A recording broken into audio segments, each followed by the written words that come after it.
There are a lot of staff trainers out there in the camp world, but there are very few that actually helmed a large day camp themselves, dealing with the ins and outs, trials and tribulations, and the challenges of training hundreds of seasonal staff. Roz and Jed Buck bring that experience as well as the unique perspective of being successful staff trainers for a long time now. Let's bop into their heads and feel their feelings about staff training 2025. This is the Day Camp Pod. This is the Day Camp Pod from Go Camp Pro, bringing you the best ideas, strategies, and discussions in the day camp industry. You can find our show notes at daycamppodcast.com.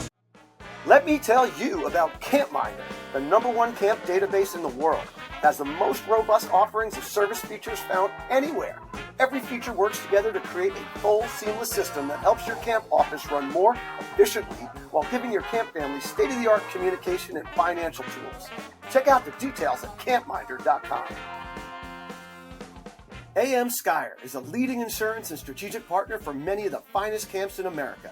AM Skyer partners with camps to provide public relations, legal, medical, behavioral support, and more. Experience the AM Skyer difference. Learn more at amskyer.com. The Day Camp Podcast is brought to you by CRS, Commercial Recreation Specialists, your go-to source for recreation solutions that will ensure that your camp thrives. Explore their website today at CRS4Rec. CRS is serious about fun. Welcome back to the Day Camp Pod. I'm Andy Pritikin, Director of Liberty Lake in the Philly suburbs of New Jersey. I'm Sam Thompson from Crystal Lake, Illinois, Crystal Lake Park District. And I'm Jordana Grossinger, Director of Camp Robin Hood, just outside Toronto, Canada. And we are joined today by the wonderful Roz and Jed Buck. Welcome back, guys. Good to see you. Last year, we tried so hard to get them, and they were so busy doing trainings. It's amazing how your idea of being camp consultants has just blossomed. And you guys are, I would say, extremely successful at this. So kudos to you. Thank you. Thank We are very fortunate, count our blessings every day. And we have Sam here. And as we've mentioned in the past when you were on, you guys have found a niche with the recreation professionals, which is really super because, Jordana, in case you didn't know, I went to rec program camp, day camp as a kid. Most kids in America probably go to rec program camps. So I think it's really awesome for you guys to be able to take your private camp experiences and bring it to the masses. I think that's really great. It's a lot of fun to Districts are get hungry. We're Yeah. hungry for what you have to say, guys. That's for sure. Yeah. We enjoy it. We enjoy getting to meet people all over the country and recognizing that camp is everywhere, right? It's not just in one pocket here or there. It's everywhere. And there are people making that amazing difference all over the country at camps everywhere. Private camps, rec programs, all different programs. Camp is camp, no doubt about it. And you guys are freshly minted double grandparents now, 2 times. And Sam's got one. She got number 5 on the way Five. too. Yep. Any minute. Any minute. Yes, and I'm wearing a shirt from Oakcrest from my friend Jonathan Gold, who just keeps telling me how amazing it is to be a grandparent. And one of these days, maybe, but not yet. We'll just look at you guys and just say, "Oh, isn't that cute?" For now, moving on. So the idea of bringing you guys back, I thought, being that you've got an interesting amount of perspective now, right? You guys went to camp as kids. You worked at camp as young adults. You met each other there, right? In case you guys didn't know that. And then you ran a camp for a bunch of years, and now you're consulting around the country doing camps. If you were to jump back into being day camp operators right now, let's say you were 35 years old and you guys were, oh my gosh, we got this camp with 400 kids, right? How would you think about constructing orientation for 2025? What would be your priorities? What are your thoughts on that? So I think that the first thing that we all need to recognize, first thing we recognize and that everybody needs to recognize is that staff training isn't a one-size-fits-all kind of thing. Every camp is unique. Every camp has its unique culture. That culture creates a camp personality. So every camp has their unique personality. Their staff is unique, their facility, their program. Every camp is different. And so training needs to be customized to that. And so we don't want to think about we need to do A, B, C, D. because that doesn't work for everybody. So there's some overarching things to do that we're going to talk about, but recognizing that we're all unique and we want to do it our way. That's right for our camp.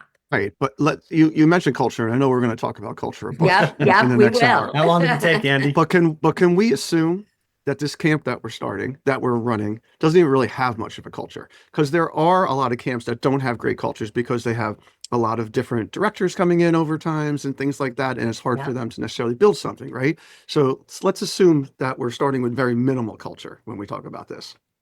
Oh boy. All right, We so- can talk about culture. So I think that we start with the premise that I have too much time for staff training. No, never heard by any camp director ever. No, maybe sleepaway camp, not the day camp. I said day camp, yes. There's never enough time. So the first thing that we would focus on is getting as many things accomplished before the staff actually show up. Whether it's it's when you go to a camp and they sit there and they read the staff manual to the staff and you just want to cry. It's like nails on the blackboard. So you want to get as much of that kind of stuff out of the way as you can. Whether you're doing it yourself, we got to the point where we would send out the staff manual ahead of time as a PDF, recognizing that we know how many people are actually going to read it. And then we gave them a 50 question, multiple choice quiz.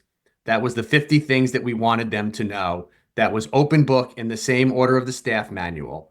And the answers were really obvious. So it basically became a fun way to read the staff manual. So it would say something like, it's okay to come to camp drunk if A, it's only a little buzz, B, it's your birthday, C, it's a Friday, or D, never.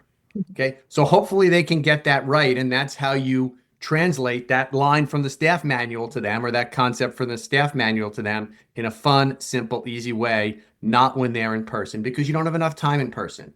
And there's outside resources out there. Expert Online Training does video stuff. Shout out to Evan. I'm sorry? Shout out to Evan. Shout out to Evan. ACA has some video stuff you can buy. But I think the first thing you want to think about is maximizing the time you have together and getting all the stuff that you don't need to do in person out of the way before they show up. And the second thing I think you want to focus on is, as part of the interview process, making sure that everybody you hire is clear on what the training expectations are. And part of it is you need to plan it smartly. Don't plan it the Saturday when you're, like you talked about park districts, when you're high school, when almost everybody's coming from the same high school district, you don't plan it the Saturday that's the senior prom. So you need to look ahead and plan appropriately and make it clear in the interview what the expectations are for staff training. And then then you get to what you're asking, Andy, which is, okay, so how do you set it up? What do you start with, Roz? So I would say that the first thing you want to think about is new staff, right? And we are big believers that new staff need their own pocket of training before they get introduced to the full staff. So maybe it's an evening, maybe it's a half day, and then the rest of the staff is coming later in the day. Whatever it is, there's a new staff training that is just to get that new staff up to speed on what they're about to do. They take a tour of camp. You don't need your whole staff to take a tour of camp. The returners have seen it, but your new staff need a tour of camp. Make it fun. Maybe it's a scavenger hunt around camp, but you do it in a way that they have a good time and they learn a little bit about camp.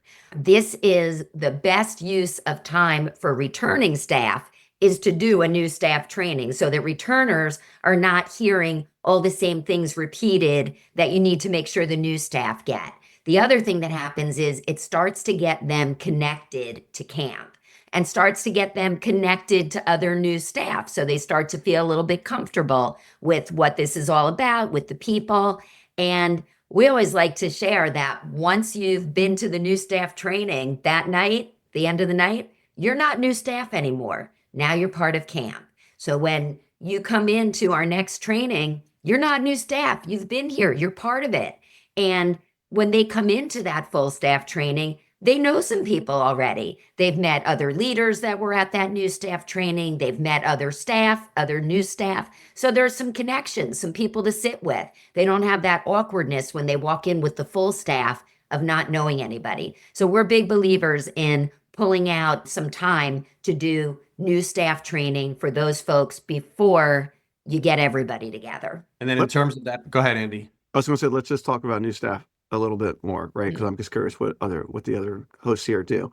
So I think it's also a great opportunity to get your not necessarily, I mean, your administrators, of course, are probably going to be there, but we call them peer leaders, like your experienced people. Let them run it, right? Let them be the counselors for these new counselors in a way, and let them give their sort of rubber to the road experience and share that.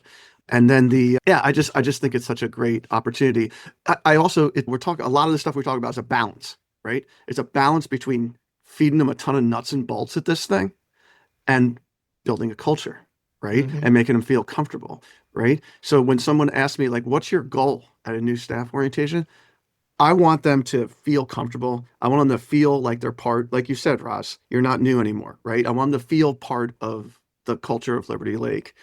And I want them to know where the bathrooms are. And I want them to know like some basic things. Yeah, like basic things, like who's your boss and who do you know, that kind of stuff. Because I really doubt that much else is going to stick. Yeah, of course we're going to do a tour camp and they'll know where the pool is. Great. But that's my thoughts on that. I'm curious what Jordana. Well, at Robin Hood, we do have a new staff orientation. And it's one of our favorite days of the year because and our goal on those nights is to ensure that people feel like they made the right decision coming to our camp and that they're ready to go. And I think those things of the basics that sometimes get clouded over when everyone's together and it's returning and new. So I really like what you guys are saying about differentiating training based on who's coming, right? A staff member has lots of different qualities, and part of them being either new or returning is a huge part of what they're bringing to the table too, and who they are and how we should be training. But it's really important to be purposeful about those moments. Like, I like the idea of giving them as much as possible before, so when they're at camp and at training, we're not wasting anyone's time. We're not making you sit in a room just to hear things that it's like school again, right? Right. And it all goes back to culture. I know we were joking about that before. Just everything can go back to culture. But I think for me, a challenge is always how much do you structure things and then how much do you let things happen organically too, right? A big part of our new staff orientation is just eating a meal together, right? And what does that bring out in our staff of how they get together and get along and that relationship building that sets the stage for the other things we're going to do. So I'm curious as to kind of your advice on how much do we structure the culture building pieces? Do we make it explicit or do we allow those things to happen super organically throughout training? So I think that the answer is both, because you don't know what's going to happen. You want to be really structured. You want to know exactly who's doing what, when, and how. But at the same time, because you're a camp director, you got to roll. And if something goes in a certain direction, you let it go. So we were at an all boys sports camp last year, resident camp, doing staff training, and we trust me, this camp is very structured. Okay, they make the trains run. They make those trains run on time. But we started training late that day because to your point, Jordana, at breakfast in the dining hall, somehow a dance party broke out. Okay. So imagine all of these college athletes, mostly guys, having a dance party amongst themselves in the dining hall before the day started. It was so cool. I love that. So cool. Yeah. So you want to have it structured so that you know what you're doing and you don't get caught. But at the same time, when something happens, you got to let it go, run with it. And it was so genuine. It was like such an authentic moment. And like you said, at that moment, some of these guys, I'm sure, were like, oh, wow, this is such a great place to be. I'm so lucky I get to do this summer, right? No, having them feel like this is the right place. This is the right experience. And as camp directors, I think it's giving ourselves permission to say, I know we have this script and this structure of it, but when a dance party is breaking out, we are forgetting that we need to start right at 1:30. It's okay to give that a little bit more time because that's such a meaningful moment of training, even though you didn't plan for it potentially. And it's an experience of culture, right? Where this culture of fun, of brotherhood, of because it's Yeah. all boys camp, of everybody getting up together and enjoying and the enthusiasm. So many culture factors of their culture came out in that very organically, as you said. Right, to have fun. I mean, it's the Maya Angelou quote, right? They're not going to remember all the stuff you're telling them, but they're going to Right. remember how they feel. And that's Yeah. what's Yeah. important. Sure. And I think that camp directors, we fall victims, especially the type A ones, right? Of having this big long list of things we got to get through and forgetting like that's the most important part. And something that I keep on replaying in my brain is that one of our assistant directors now, he heads up staff recruitment, is Boogie, my son-in-law, and he came over from Germany. He was totally new, had never worked at a camp before. And he went through the whole new staff training thing, right? He worked at camp. And of course, the first couple of weeks, he was completely confused, but he figured it out and he ended up being great. And we ended up hiring full time. He was so great. And when I talked to him after the summer, I said, how much did you remember from staff training, from the pre-season staff training? And he thought about it for a second, looked up and said, 10%. Okay. So let's And he's talk a about smart that. guy. He's a very smart guy. Yeah. So let's talk about that, Andy, because your question was like, what do you need to do during staff training? Mm-hmm. And again, part of it is a function of how strong your leadership team and how big your leadership team is and how much returning staff you have. But assuming that you have all those things in place, they're going to make sure that people learn during the summer what to do. Okay. So during staff orientation, you want to create all these feelings that we've just talked about. Yes, there's some very hard things you want them to know, like you said, where the bathroom is. Okay. But for the most part, you just want them to understand not how it's going to happen, but what's going to happen and be prepared to go with it. So I'll give you two things. The first is that, and I'm going to steal this from Roz because I'm sure Roz would want to share this. We always ended that night with a video.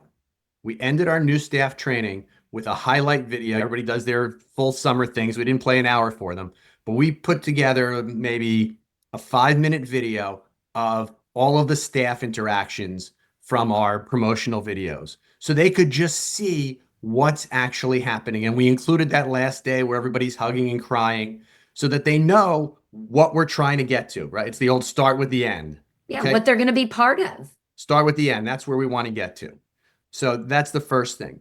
The other thing that we want them to do, the other things we want them to get out of this staff training are, we want to make sure that they're understanding some basic expectations, not through what we teach them, but through what we do. So for example, you said, Andy, earlier on, you want to avoid the awkwardness, right?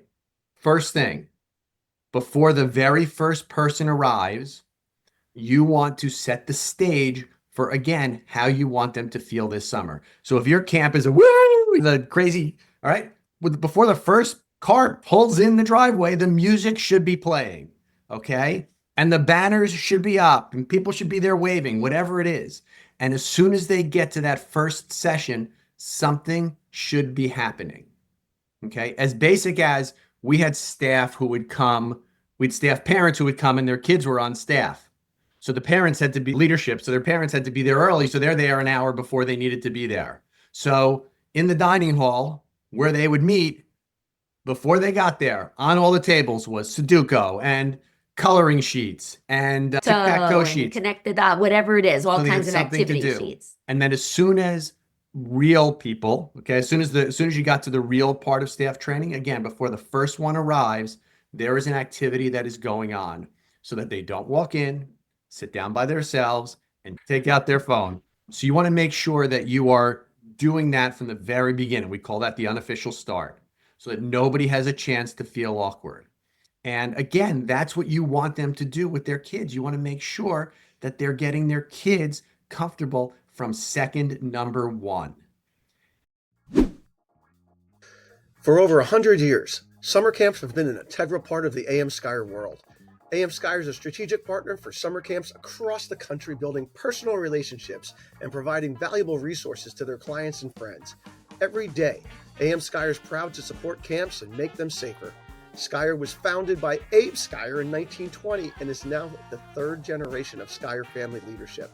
My friends Henry, Jeffrey, and Amy, and the experienced AM Skyer staff, they eat, sleep, and breathe summer camps while fostering partnerships with camps that last for decades, if not centuries. Give AM Skyer the opportunity to find solutions for your most challenging insurance needs. I can tell you firsthand, they truly go above and beyond. Learn more at amskyer.com. As a camp director, you're a leader of your camp and a pillar in your community. When your customers put tremendous trust in you, CampMinder's powerful management software tools deliver the day-to-day task support that helps you make every touchpoint moment memorable and every summer stellar. CampMinder has the most user-friendly platform for both your staff and your parents, and is backed by a team of crafty engineers and customer service associates who are constantly thinking of ways to optimize your camp's database, communication, and financial management. With state-of-the-art app for your camp families and an API available for third-party softwares, CampMinder is always evolving elite summer camp software. Check them out today at campminder.com. And then the other thing is that, again, depending on what your culture is and what you want it to be, if the idea is making every minute at camp count, then you want to make sure you're making every minute of staff training count. So if it starts at 7 o'clock, at 6:30, you're ready to roll. So that the person who gets there at 6:40, doesn't feel like they wasted 20 minutes or 25 minutes because you started 5 minutes late. You want to make sure that they have a welcome. You want to make sure that there's an activity that they are getting involved in right away. So you are modeling this idea of making every minute count and starting to create this connection. That's really, really important. And also you're modeling the idea of what you want them to do with the kids. In regard to modeling, I go back again to having orientation leaders or something, like some of your all-stars there tasked with literally doing the same thing that they would be doing to a new camper who's there. Yeah. Right? Yeah. That modeling is just so important, and Yeah. to be able to reference it as well. And staff Absolutely. will open up to somebody that's at their own level quicker than they will the assistant director or director when they have Totally. questions. So at new orientation, if you've got those mentors there, that they've got somebody to go to say, hey, what's going on now? Having 5 camps, I used to try to do the training all together from the beginning. And that was a mistake. I'm breaking it down now. They're going to their own camp area, getting swag first, because that's a burning issue in their head the whole time through training. And when am I going to get my shirts? So they're getting their swag first, and then they've got activities to do until everyone's there, and then they're eating a meal. So we're starting with all that first, because I used to do all the scary stuff first. Big mistake. you Scary wanna stuff's start for there. another day. And you Things talked that- about having those returners, those real role models of outstanding camp staff, and having them there with the new staff.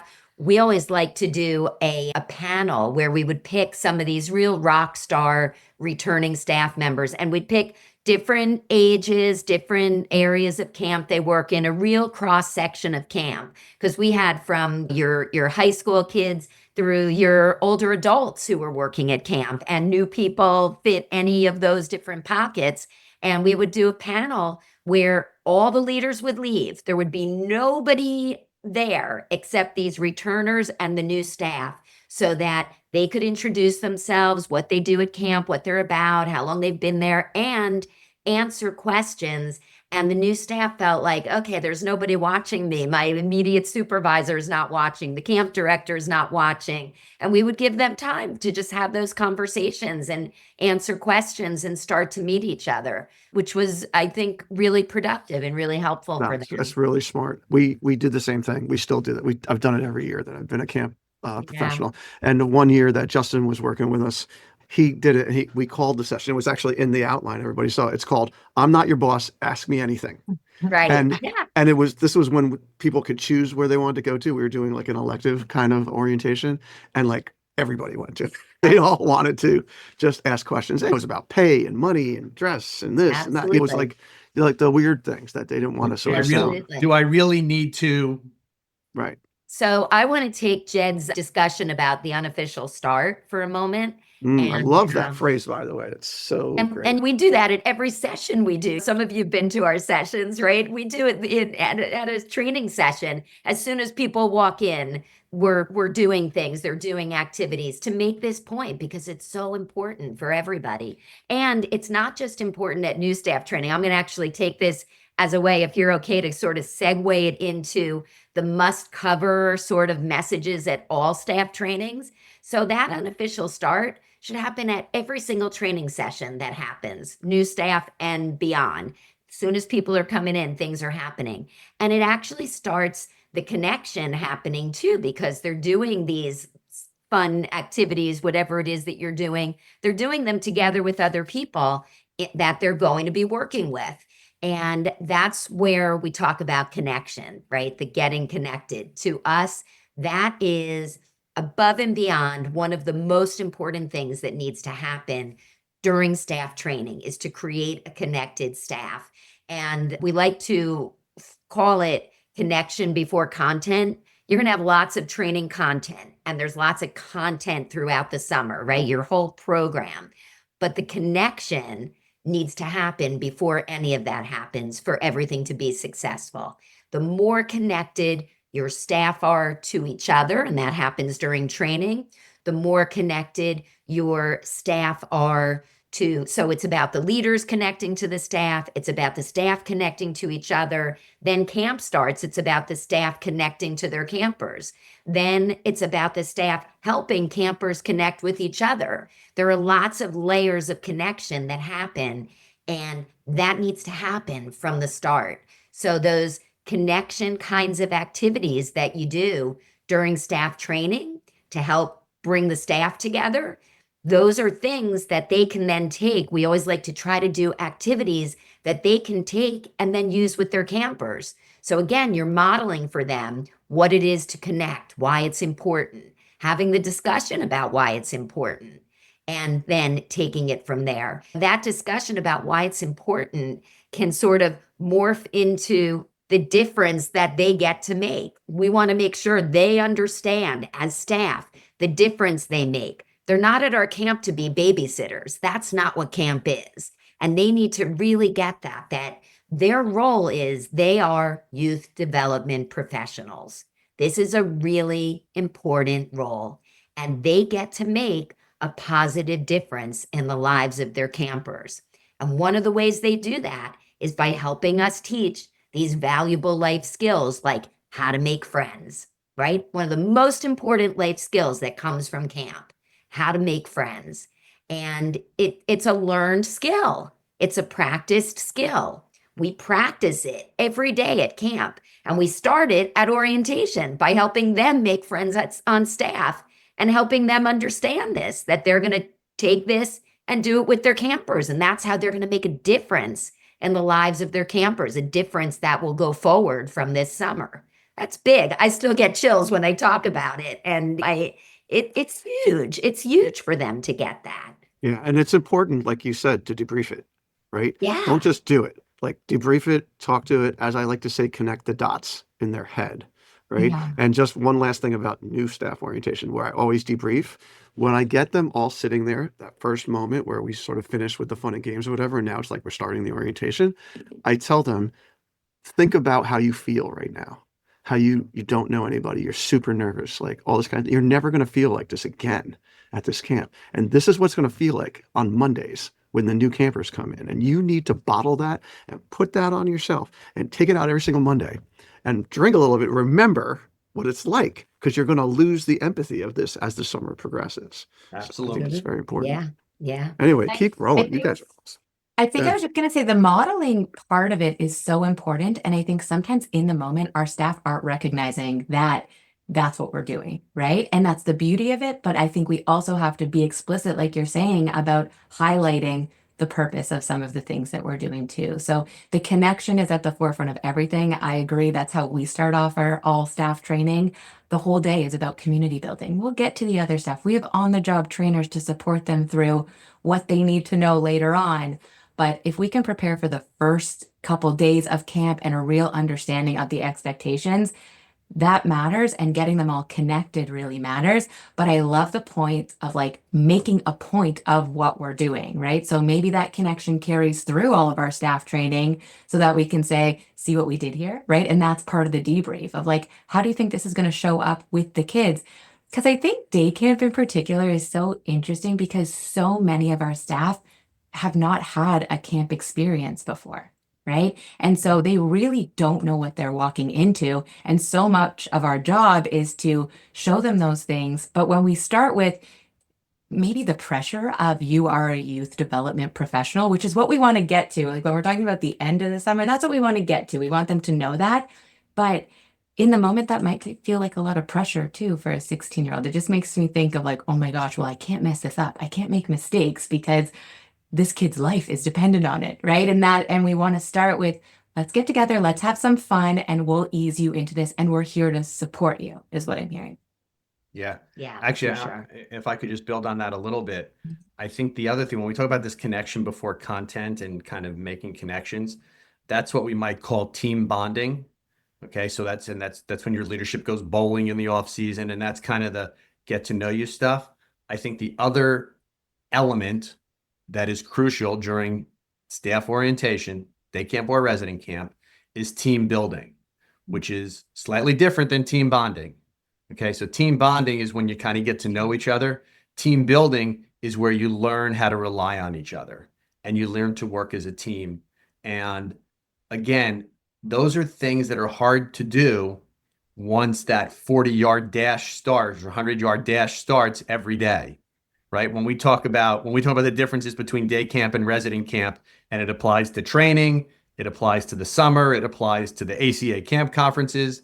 One is a marathon, and one is how many days is it your camp runs, 39 days or 47 days, whatever your number is. It's that many 100-yard sprints. And it's hard to accomplish that team building during that time. And that's what's going to get everybody through the summer, is feeling like they're part of a team. So we want to make sure that we're doing that as part of staff training also. So when we talk about the must-haves, team building is part of that also. Understanding that everybody has their strengths, everybody's bringing something to the party, and we need to learn that none of us can do it by ourselves, and that we're going to get through this together. And we're going to support each other and help each other to do that. And let's one of the things we wanted to touch on is the difference between people today, people 25 years ago, right?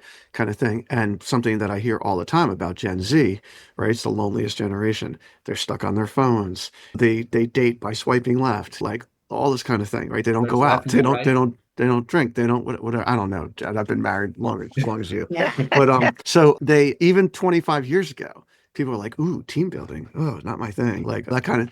Now it's even a bigger hump, theoretically, with these people who are not used to touching one another and getting close to one another. And this is what the world has sort of been. And camp is like this old school, it's 1975, everybody, let's do it kind of vibe. And along those lines, that's why we do not use the word icebreakers. That's a bad word, because immediately that conjures up all kinds of things that folks are not interested in. And when you think about team building, you think about trust falls, right? And that's not what we're doing either.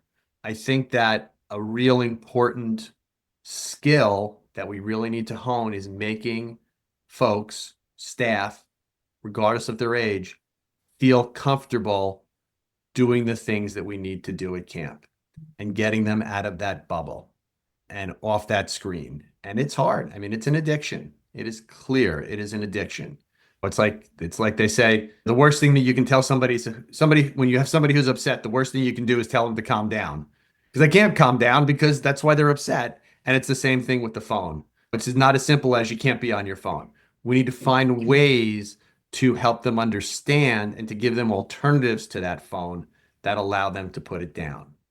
Well, fortunately, day camp is so engaging that, and a good orientation should be so engaging that they shouldn't want, like you referenced, like they're going to get to orientation early and there's no unofficial start, let's say, and they're so bored they pull out the phone. Like that's what it's for. Phone is for like waiting online at the bank. Like it's that. So if we don't give them those opportunities, they don't miss it. Right. We replace it with instead of taking it away, you replace it with something else. I think that the other thing in terms of how things have changed, although I will say that we've had this philosophy from day one. We do training outside of the camp and park and rec and youth development world. We go to conferences that are for corporate leadership and development. And all of that stuff is really based on the philosophy that we utilize every day, which is to hear is to forget, to see is to remember, to do is to learn. And so I think the other thing that we want to do, and Andy, you target a specific generation, but there's a quote from a classic corporate trainer, Bob Pike, which is that with adults, learning is directly proportionate to the amount of fun you have. And so it's true for everybody that we need to make our trainings activity-based and fun. And really, and again, to your earlier point, it's not just the activity, it's then what do you take away from it? What's the debrief or what's the reflection? Because that's how we're going to get people engaged, and that's how we're going to make these messages stick. And the activity, that debrief from the activity is what creates that teachable moment for them. It creates that moment, that aha, this is what I get from this. And the more aha moments we can get, the better. And I love the concept of doing, right? That a huge trend as we talk about staff training and camps is simulating camp at staff training.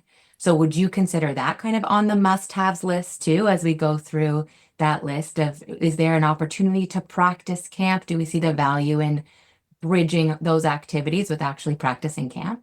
I think again, depends on your camp. I think some of it absolutely.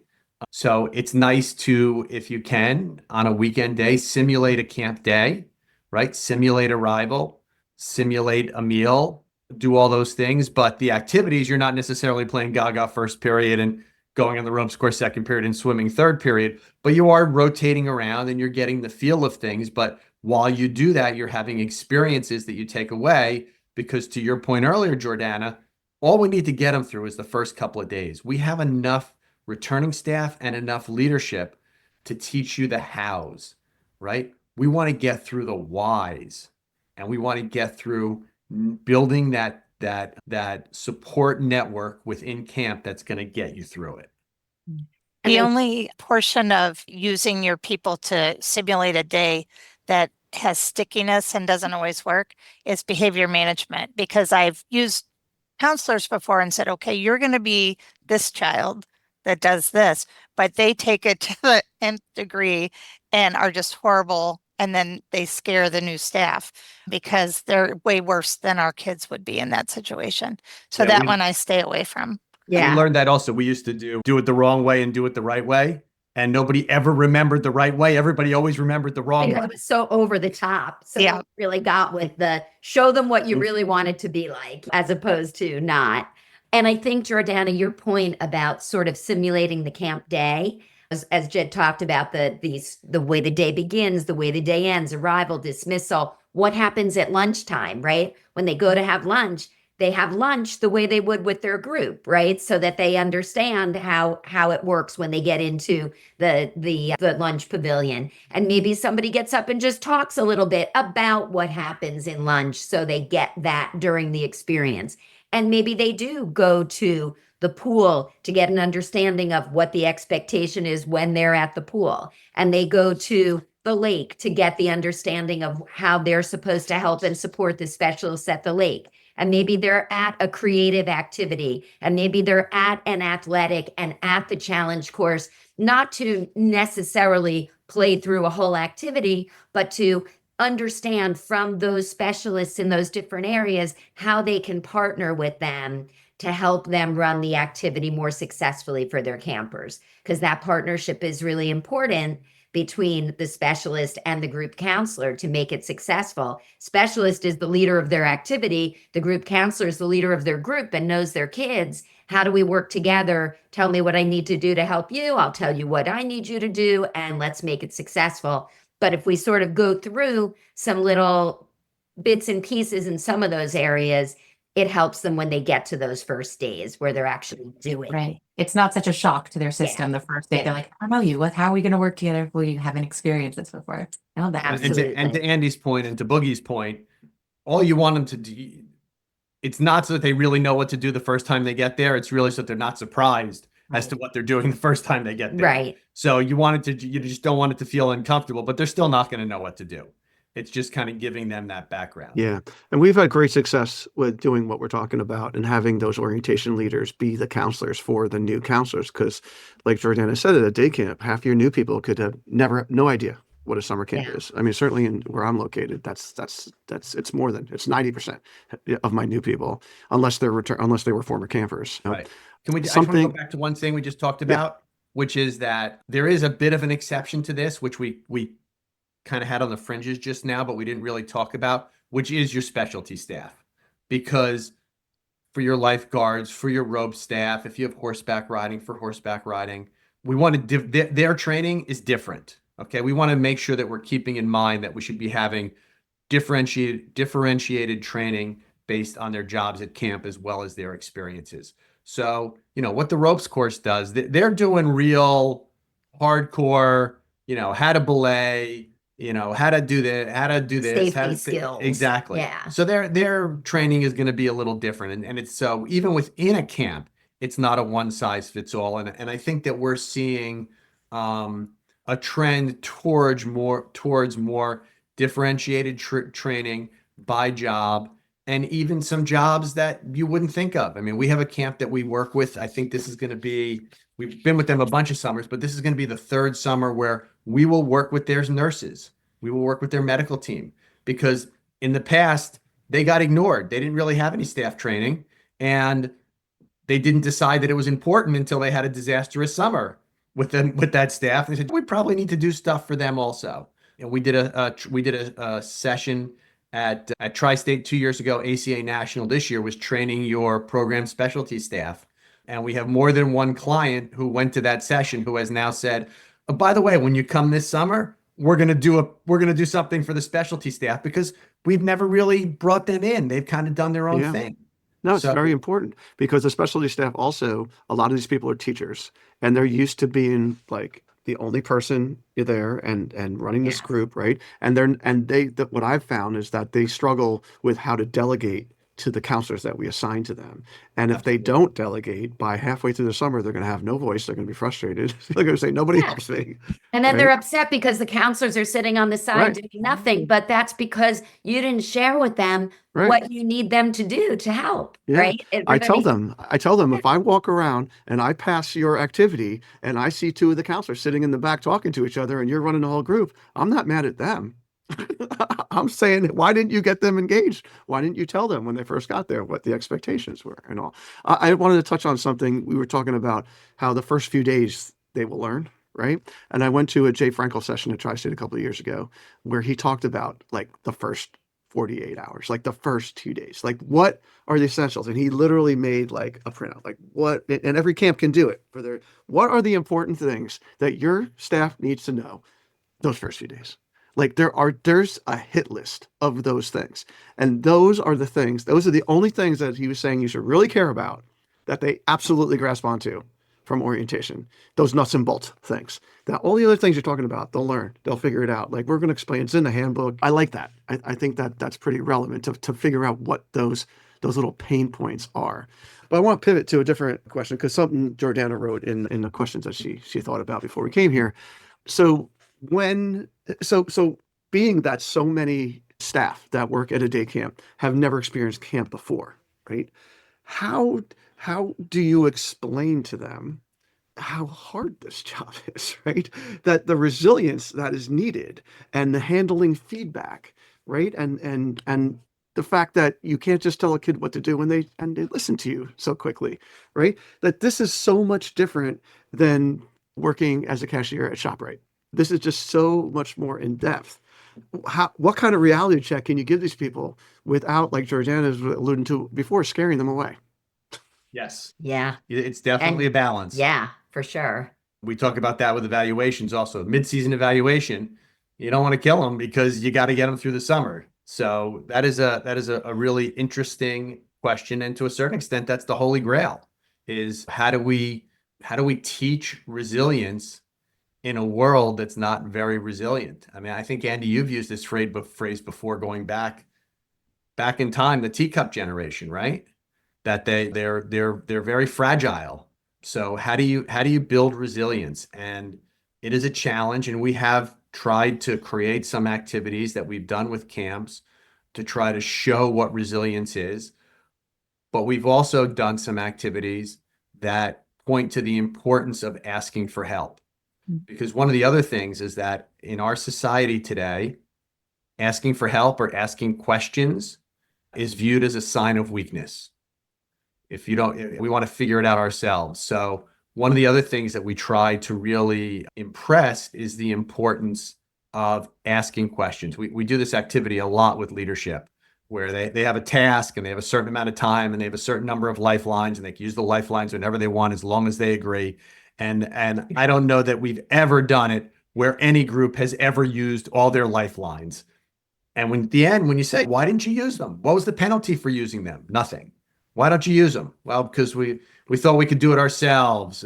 Ego. We didn't want to look like we didn't know what we were doing.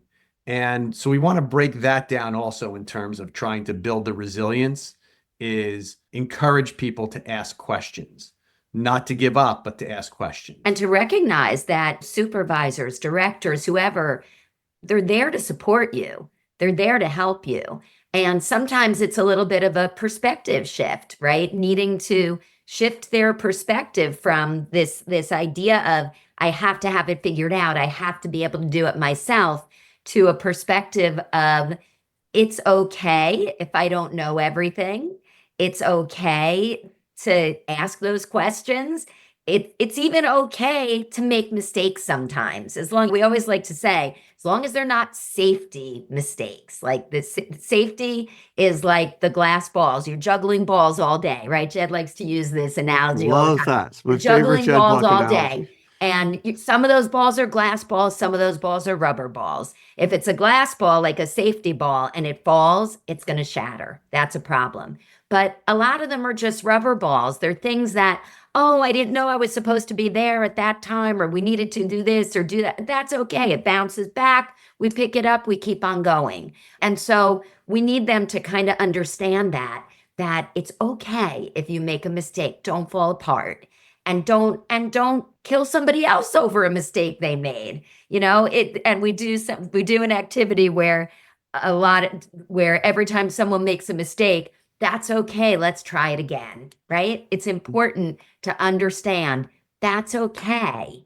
Let's just try it again. We can do it again. Asking for help is so important. And Michael Brandwein has a great handout in one of his books, SOS, Signs of Smart.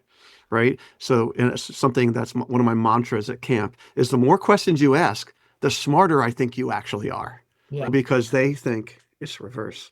Absolutely. It's counterintuitive in the world in which we live right now.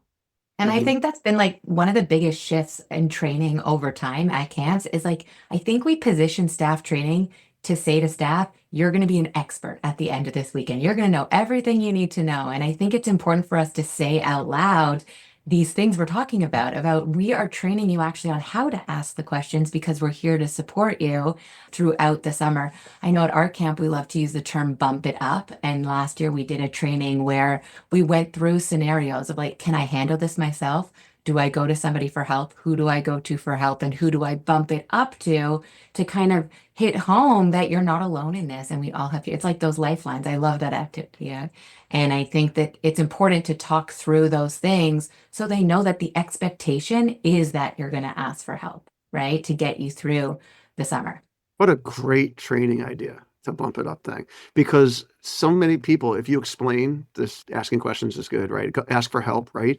That gets internalized so differently to every single person, right? You could have a person that doesn't ask for help until it's halfway down the toilet, and you could have a person that asks help on something they absolutely should be able to figure out themselves. So it's a great, actually, a training exercise, really. And as a leader, as those who answer the questions, they need to learn that when somebody comes to them with those second group of questions, that your response is, well, what do you think you should do? Instead of telling them what to do, what do you think you should do? And you get their answer and you say, you're absolutely right. Now go do it. So you want them to encourage, you want them to come to you with questions, but you also want to empower them to be able to think on their own and figure it out on their own. Yeah, maybe we're mislabeling it. Like we're talking about it as resilience, which I think is true, but maybe it's also like the confidence like we can instill in our staff throughout training of how we can build that up in them. I like that perspective of it. Yeah, Absolutely. the other thing that what you said, Jordan, reminded me of is that when I'd have a new division head talking to somebody who's a more experienced division head, like a second-year division head, and getting all this advice, and the new division head's head is exploding, I would often say to them, just remember, she's only done that 39 more days than you have. You'll get there also. Right, the perspective of all of that, for sure. Yeah. That's Yeah. terrific. And I think a big piece of it for all of us as leaders at whatever level of leadership somebody is, or even your returning staff who you sort of set up as peer leaders almost, right? Is we want to remember the importance of being approachable. It is so, so important for staff to see their leaders as approachable so that they do feel comfortable coming with the question. Even if they think, I used to tell like division heads who were new and who were questioning whether they had the right idea or not, if you have a question, if you're not sure if you have the right idea or not, come to me with what you think it is, and I'll share with you. If that's great, go with it. Or if maybe I would look at it a different way. So in the beginning, they might come to me a little bit more just because they care and they want to make sure they're getting it right. And that's great. And I appreciate that. So come and I'll tell you, yep, you're right on the money. Run with it, right? Yeah. And you start to make them feel like, okay, I got this. It builds their confidence. And if they don't have it quite right, then you help them get it right. And we like to say we all get better at everything with practice, right? So we're helping them practice and helping them feel more comfortable, whether it's new leaders, whether it's staff, whether it's our campers. We all get better at everything with practice. The approachability is super important, and I don't think people realize that. That really has to be stressed. Justin Pritikin is doing a leadership training for his leadership team at Everwood, and the topic is called Charm School. And it's all about how one of the most important things that you need to do as a leader, as a middle management leader, is you need to have that approachability and personality that people are going to want to follow you, follow your lead, listen to you, come to you when they need help, and all that kind of thing. How that is just so important. And that if you have middle management people who are walking around with the clipboard, like they're just making sure the trains run on time and they're telling you everything you're doing wrong and all, it's just the opposite, right? And that is what a lot of people think when they become that next level administration. They think that that's their job, right? So Yeah. I think that's super intuitive. I want to do a live commercial read I have to do for my friends at Commercial Recreation Specialists, your go-to source for recreation solutions that will ensure that your camp thrives. You got to check out their website at crs4rec.com because CRS is serious about fun. And they've been a day camp pod sponsor since the start of this thing. And as we all know, they're at every single conference that we always see. And I just bought this amazing thing called a Flex Shade from them. So shade right now is a huge, huge issue, right? It's so hot out, it's so sunny, all these kind of things. And as it keeps getting hotter and sunnier, shade just becomes a bigger deal. And you could buy one of these professional commercial grade shade structures and they're insanely expensive. They are tens of thousands of dollars. And most camps don't have that kind of money to put on top of like a little seating area. CRS has found this thing called a Flex Shade, which is literally it's could be 1/4, 1/5 of the price. And it's these flexed, it's called flex because the poles are flexible. So it looks sort of funny. And then it's got the typical shade thing on top. And the poles actually bend like a skyscraper would with the wind and things like that. It's new technology. We are like one of the first camps to do it. They brought the manufacturer out from Texas and installed it. And yeah, I mean, I'm talking about a thing up there that is like $4,000 instead of like $16,000 or $7,000. Like this is a really cool thing. So check it out, crs4rec.com. Ask for my buddy Rich, and he'll hook you up. All right. Last thing, as we wrap up, and this has been so great. This is one of the best podcasts of the season. This is really terrific. Let's talk about in-season staff training. Okay. There's a lot of camps that it's just part of the thing that all the staff come back on Tuesdays or something like that, or that they do specific things. Liberty Lake has been doing a thing since last year where once a week, each division has a little, half the staff comes and does some training. What are your thoughts on that? Any best practices that you've seen? Well, I think that you kind of just pointed it out, and it goes back to the very beginning, which is that it's not a one size fits all. You have a camp like you have a park and rec town camp where almost everybody who works there lives in that town, and those that don't live in a neighboring town, and everybody provides their own transportation to and from camp. And so it's easy to bring folks back at night. And then you'll have another camp like your camp, Andy, or like our camp, where we had staff who were coming from 45 minutes away, and maybe we're driving a bus or riding on a bus. And so by the time they get home to then come 45 minutes back to camp, it just wasn't feasible. And we weren't willing to, for lack of a better phrase, ruin the next day because we were doing stuff too much the night before. When we've worked with camps where we've gone in season, where we have done stuff at nights. We've done multiple nights so the staff can choose what they want. We've done stuff during the day, kind of like what you're talking about, Andy, where you take a group out at a time. And so you still have coverage for the program, or you do it during a specific time frame or a special event. We've done it over lunch with certain counselors. Every situation is different. And every situation is different. It is important. And it's falls into two buckets. Everything that we just talked about is like big groups, but then you also have one-on-one stuff. Yeah, and that's really important. I think also the one-on-one. And again, it depends on the camp, how many supervisors you have, how many people they oversee. It could be challenging depending on that. But generally speaking, what we like to talk about is just an ongoing coaching and development throughout the summer, so that recognizing that staff training doesn't end when camp begins. That's really important, that we don't say, okay, staff training's over, it's time for camp, because we need to keep developing our staff all throughout the summer. So those supervisors want to think about, okay, how do I carve out some time, depending on the number of people I supervise, whether it's once a week, once every other week, depends on your sessions, whatever, but carve out some time so that I can sit down with each staff member I supervise for a quick one-on-one, 5-10 minutes, just to talk about what's happening. How's it going? What's working for you? What isn't working for you? Here's what I see. What can I do to help you and support you? Somebody who's doing a fabulous job, here's a way I see you can even bump it up higher, right? Bring it, because we don't want to Like, do I actually use that? Bump it up? I love that. Very good. Love that. We don't want to think about just those that are weak that we need to bring higher. We need to look at everybody and always be raising everybody. Raise the not so great staff to being good, raise your good to great, and take your great people and help them just hit it out of the ballpark. So always thinking about how can we spend a little bit of time ongoing throughout the summer. It doesn't take a whole lot. It can be the group's had an activity and I can sit down on the side so they're still watching them play soccer while one counselor's in the game and I'm sitting under a tree with the other counselor for a few minutes. So we're still there if needed, but we can have that conversation. And that's an important thing. I love it, Roz. And you know what I love is that what you're saying is what I always say on this podcast. If it's a priority, you could figure it out, because so many day camp people make excuses.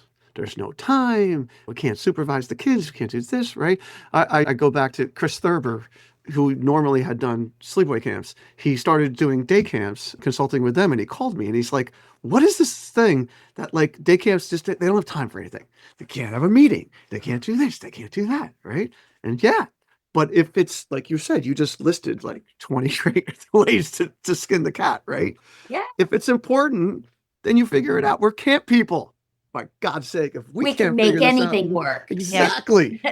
So I just want to share one other thought about this ongoing coaching and development thing, which is that you need to tell everybody ahead of time that it's going to happen, so that when the supervisor says, hey, Jordana, when your group's at soccer today, I'm going to come by. We'll spend 5 minutes together. They don't now spend the next 3 hours. Jordana doesn't spend the next 3 hours worrying about what did I do wrong that Roz wants to talk to me.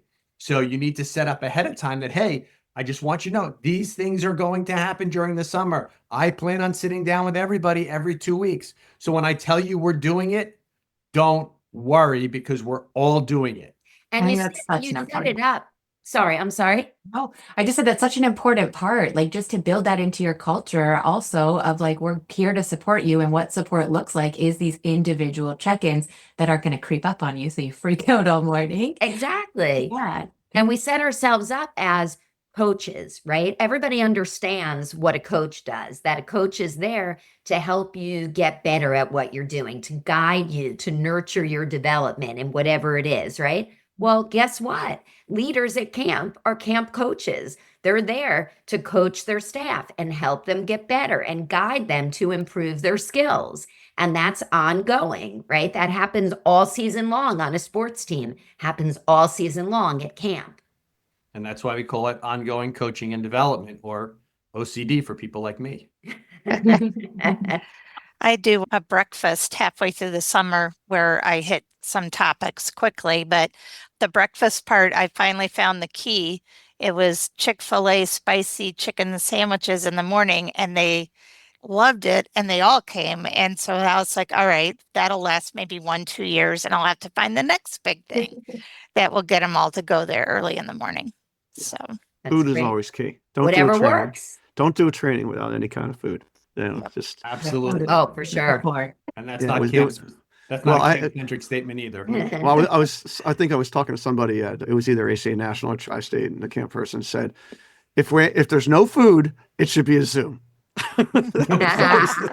Rules to live by. Yeah. that's good. It's great. All right. Well, I want to thank our friends at AM Skyer, Campminder, Camptivities, and Commercial Recreation Specialists for helping bring this podcast to you. If you like what you hear, you should subscribe to the Day Camp Pod on your favorite podcast platform. Check out the show notes from all our episodes at jcamppodcast.com. And Jed and Ross, can you guys can you put something in our show notes, send it to us for an unofficial start, like thing that, because I've been to a bunch of your sessions and you always start great with these things. They're really, really super. So if you could share one with everybody, that would be really cool.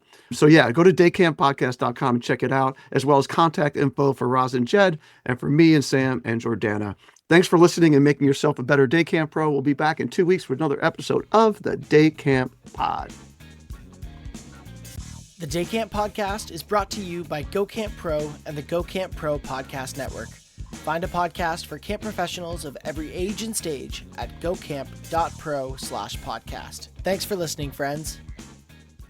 Hey, Camp Pros, we love that our industry is built on sharing. In order to foster that spirit, we hope that whenever you share an idea that you learned from the Camp Hacker podcast, conference, summer camp professionals group, or wherever else, that you're quick to give credit where credit is due. That way, we can all encourage more camp pros to share the tips and tricks that will make camp better.